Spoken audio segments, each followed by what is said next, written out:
نہ ہو نومید، نومیدی زوال علم و عرفاں ہے، امید مرد مومن ہے خدا کے رازدانوں میں۔ نہیں تیرا نشے من قصر سلطانی کے گنبد پر، تو شاہی ہے بسیرا کر پہاڑوں کی چٹانوں میں۔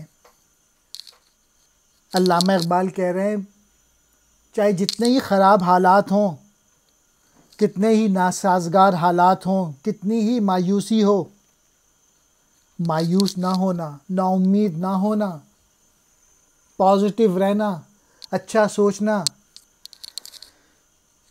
مایوسی سے، نیگیٹو تھنکنگ سے ڈپریشن ہو جاتا ہے، تیرے دل اور دماغ کو زائل کر دیتی ہے، بلکہ تیرے اندر کے جو جوہر ہیں، جو صلاحیتیں ہیں، جو خودی ہے، اس کو بھی زنگ آلود کر دیتی ہے۔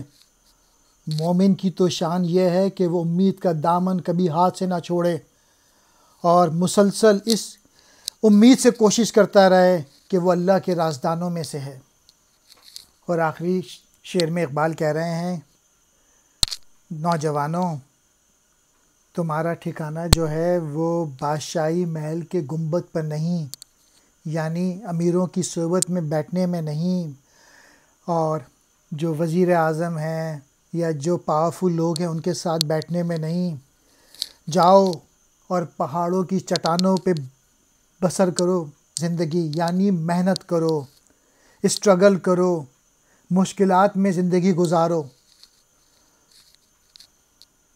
کیونکہ نوجوانوں تم بھی شاہی کی طرح ہو، جس کی عملی زندگی آرام، آسائش اور عیش و عشرت تک محدود نہیں ہوتی، بلکہ وہ محنت کرتا ہے، حوصلے سے اڑتا ہے، بلند نگاہ ہوتی ہے اس کی، شکار کرتا ہے، زندہ شکار کرتا ہے۔ نومید کہتے ہیں مایوس ہونا، نومیدی مایوسی، زوال علم و عرفاں، معرفت اور علم کی پستی۔ امید مرد مومن، سچے مسلمان کی امید یعنی اللہ پہ بھروسہ، تقوی۔ رازدانوں، راز جاننے والا، نشیمن کہتے ہیں گھونسلے کو۔ قصر سلطانی، حکمران کا محل۔